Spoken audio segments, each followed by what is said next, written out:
Hi everyone, happy Sunday. I am so excited to be back with you in the kitchen. You can see we're in a slightly different spot today. We are at the stovetop, so some exciting things are going to be happening today in the kitchen. And before we dive into that, I wanted to let you know that I have a group called Travel and Feast where I share travel inspired recipes and cooking tips. So if you enjoy the content that I've been sharing on Sundays here on my personal channel, please do check out Travel and Feast. You can join us in the group and you will get even more of this plus a whole lot more of other things that you would enjoy. So you can find the link for that in the description box, and I look forward to seeing you inside the group. But for today, what I want to talk about are fancy sounding foods that are actually super easy to make, because a lot of these are foods that we probably order at restaurants and we think, oh, only a chef, a professional can make that food. So I want to break down some of these dishes and show you how to make them at home, because it is really easy and it's usually a whole lot cheaper when you make them yourself at home. And so the dish I want to dive into today are seared scallops. So I don't know if any of you guys watched the show Hell's Kitchen. When I was growing up, I watched this show. I think it was on when I was in high school or college. So did any of you guys watch Hell's Kitchen? It was the show hosted by Gordon Ramsay. He's a world-renowned chef, Michelin stars, all these things, and he did this reality show. And so there were a bunch of amateur kind of up-and-coming chefs that were cooking in the kitchen with him. And one of the dishes that they always had to make were seared scallops, and the other dish they always made was risotto. And I remember they always messed up both of these dishes. Gordon Ramsay was always yelling at them and sending the food back and telling them they messed it up, it's terrible. And so I thought risotto and seared scallops must be the hardest dishes in the world to make, because Gordon Ramsay cannot accept any of the versions that these people are making. It always seems like they were messing up the dish. So it was color me confused when I finally actually made risotto and seared scallops, and I was like, these are not that hard to make. They're actually very easy. So those are two of the fancy sounding foods that I want to talk about. Today specifically, I'm going to share scallops, but this will just be a part one. In part two, I'll dive into risotto with you guys and show you how to make that. I know that risotto is as kind of notorious about, it's like, is it a finicky dish, or is it difficult to make? Is it time consuming? So I want to dive into that one separately because it deserves its own whole entire video. But for today, we are going to talk about seared scallops and how to make those and make them really easily. So the first thing I want to do is I have my, sorry, I'm going to do some adjusting. This is my first time trying to kind of work out of this corner. It's a little bit tighter of a fit, so bear with me. So the first thing is scallops are super quick and easy to make. So if you're making a midday or a midweek meal and you want something that will come together really quickly, scallops are a perfect protein because they literally cook in about 5 minutes. So this is a really fast and easy thing to make.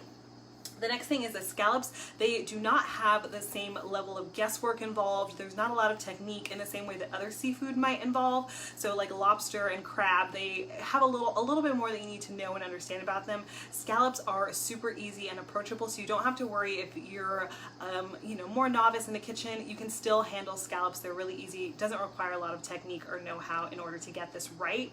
And one of the things I know is that they're more expensive. That is something true. With seafood in general, it's more expensive.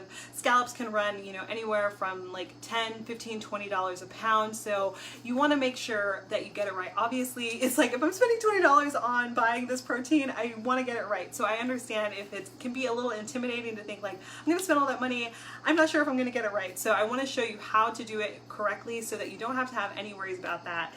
For us at my house, this is kind of like a small luxury that we have whenever it goes on sale at our local grocery store. So when I see scallops over there that are on sale, I always scoop them up because they're super delicious and easy to make. Like I said, they come together really quickly, and the great thing is that they're really filling because they're pretty much balls of pure protein. There's not a lot else in there, so if you are trying to up your protein or just eat something that's really lean and delicious, scallops are a really great option. So there are so many pluses and positives about scallops. That's why I want to share them with you and show you how to make them so that you don't have to just make them a special restaurant food. They can be a special food that you prepare at home as well. So let's get right into this. The first thing is kind of getting your scallops, what you need to know about getting scallops. So the first thing is that when you buy the scallops, there are some grocery stores will list whether they're wet or dry scallops, and the difference between those is wet scallop has like a phosphate preservative on it, and preservatives in general I would recommend staying away from. So stay away from the wet version if you can. Buy the dry version. The dry version just doesn't have that preservative on it. So you can ask your fishmonger or whoever is at the counter, you know, is it a wet? Does it have the preservative on it, or is it dry? And they'll let you know. So find the dry one if you can. Those would be preferred. The other great thing about scallops that I forgot to mention is that they're really sustainable, and we love eco-friendly options. So these are a great thing if you're trying to eat seafood that's more sustainable and help the earth and make sure that we have lots of future seafood for future generations. Scallops are a really great option. So those are the things to know about getting your scallops.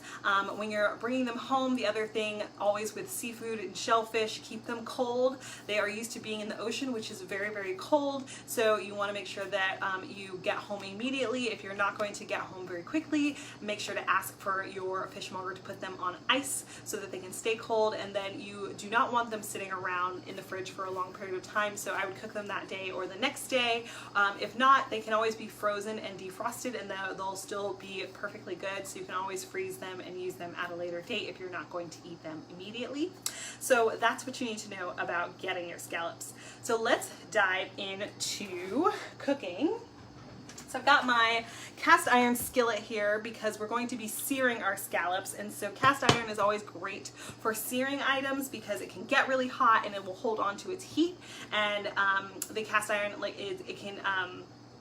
it can sear things really quickly, and you won't have to worry about the sticking to the pan. So I have my cast iron on the heat already, and it's getting nice and hot. I actually think it's quite hot already. So the thing that you want to know with your scallops is the scallops sometimes have this little bit of muscle on the side that you'll want to take off. So I will bring this up close to the camera so you can see it.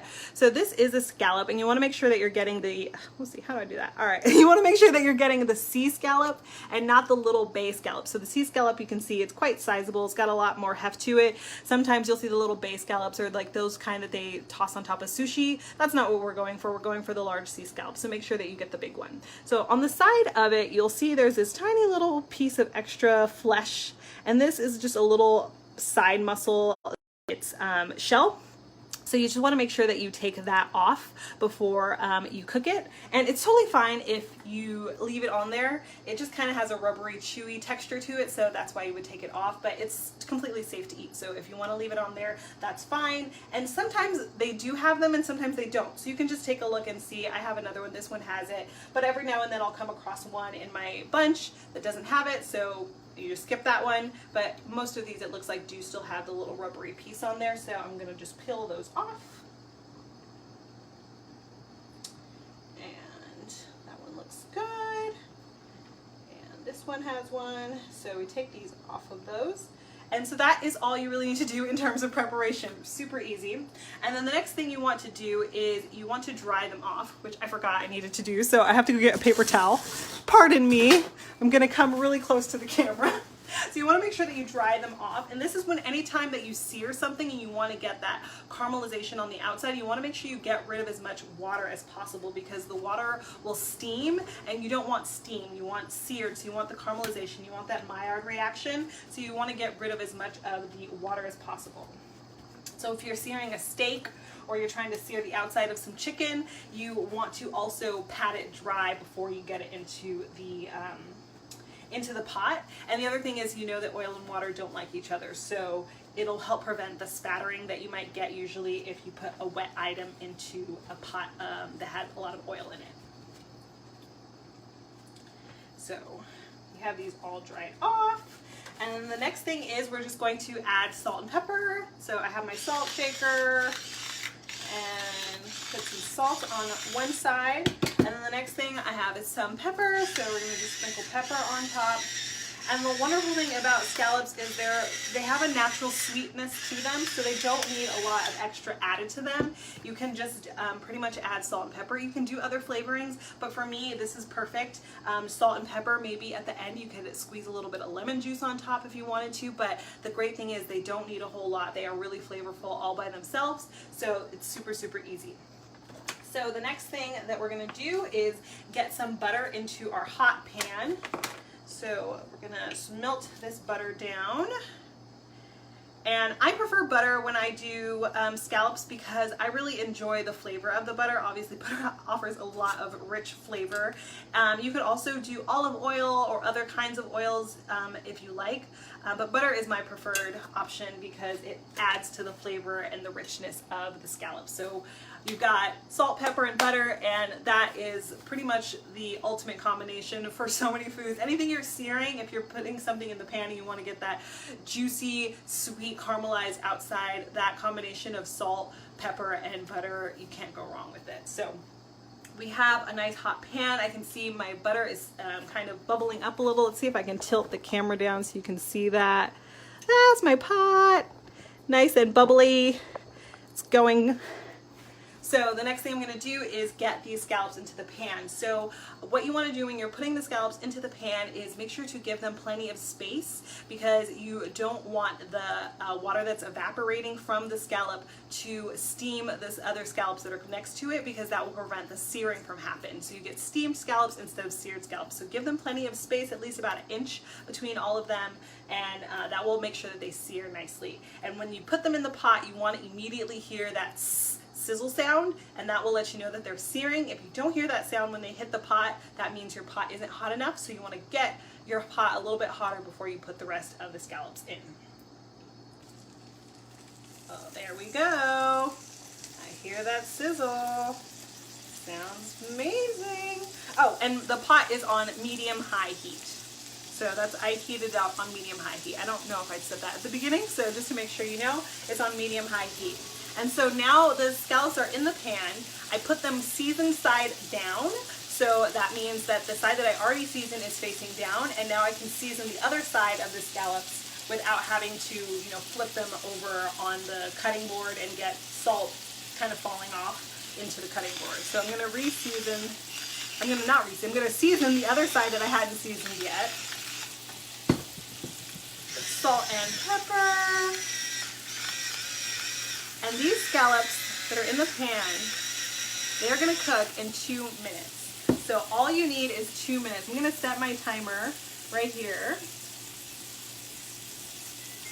I always set a timer when I'm cooking stuff in the kitchen, so do not at all feel like that's a rookie move. Rookie move is not keeping track of time, and that's how you end up with things that are burnt and overcooked. So I always set timers. I use the timer on my oven, on my microwave, on my phone. I set timers because it's really easy when you're busy and you're trying to juggle multiple things. It's really easy to forget how long something has been cooking for, when something needs to be flipped or something needs to come out of the oven. So make sure that you do set a timer. It can really take the guesswork out of cooking things, and make sure that you stay on track. Things don't get burnt, things don't overcook. So definitely set a timer. I always set a timer. So like I said, these are going to be in the pan for just 2 minutes, and at the end of 2 minutes, I'm gonna flip them over. And if your butter is not enough butter, I just kind of use a pat of butter. I don't really have a true measurement of how much butter I put in there, just what felt good, when the ancestors told me that's how much I needed, so that's how much I put in there. But if you need more, if you notice the pan is starting to dry out, you can add more butter in there.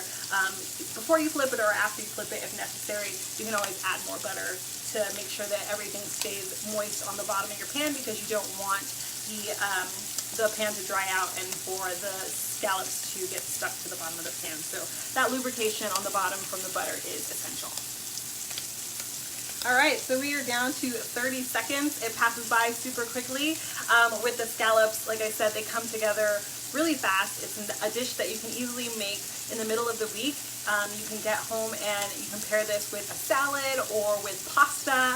I love putting them on top of risotto, or if you wanted to do a puree of vegetables, like a carrot puree, or you could do mashed potatoes. You could do a puree of celery root or parsnips, all those kinds of things would be delicious combined with the scallops. So there's my timer that just went off. So I'm going to flip these over.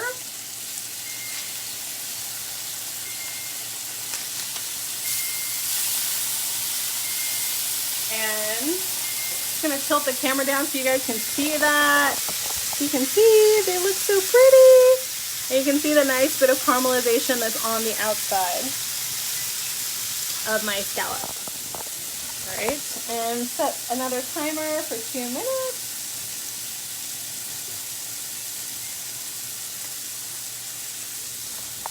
Back in the frame. And the tool that I'm using for flipping them, I use a fish spatula, and this one is really thin and flexible, so it's really great if you are going to be flipping fish or seafood.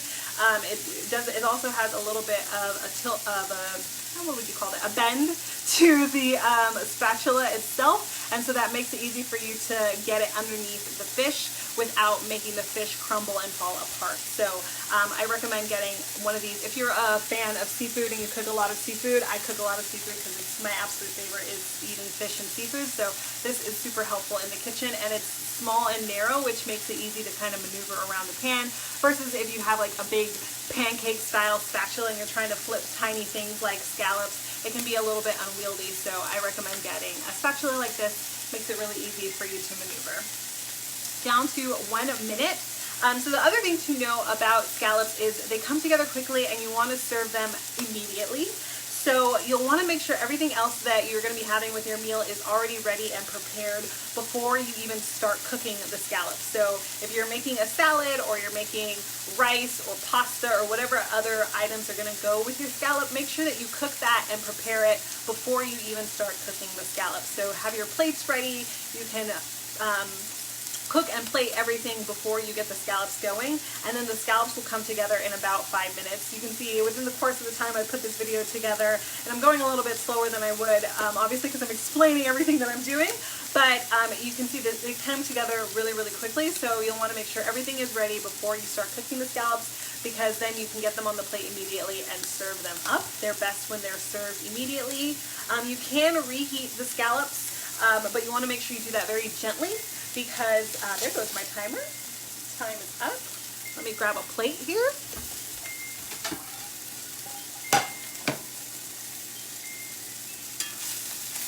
You'll want to make sure you reheat them very gently, because you see they don't need a lot of time on the heat, and so if you reheat them and use a lot of heat, you'll overcook them and then they start to become rubbery and chewy and not so pleasant. So if I do reheat them, I usually will do it in the microwave at medium heat for like 25 seconds, and that's all it really needs in order to just kind of get it maybe like kind of warm, not hot as it would be if it was coming directly off of the pan, but it'll be enough to make it a warm temperature if you prefer to eat them warm.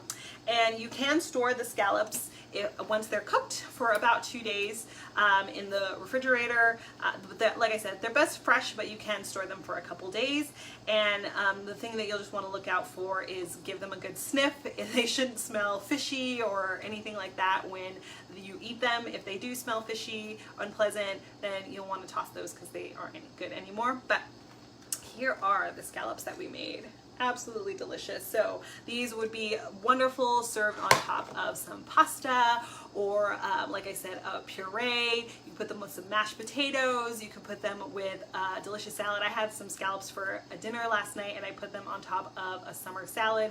Even though summer is kind of waning, it was my last little taste of summer, so I had a green mix with some feta cheese and strawberries, and I added in some scallops for protein, and it was absolutely delicious. And it's really filling but light, which is an awesome part of this as well, is when you eat a plate full of scallops, you don't feel like, oh man, I just ate this huge meal and I'm so stuffed I need to go to sleep, but I do feel full and satisfied. So That is how to cook seared scallops. Fancy sounding food. You might think that only chefs can make that food, but it's super easy to make at home, and it's a really, really great option because they come together really quickly. They're a sustainable food, and they also are really high in protein, so a very healthy option as well. So that is how you make seared scallops. I hope you enjoyed this video. You can also join me in Travel and Feast. Like I mentioned, the group where I share travel-inspired recipes and cooking tips. I hope to see you guys in there, and I hope you have a wonderful week. Thanks again for joining. Bye guys.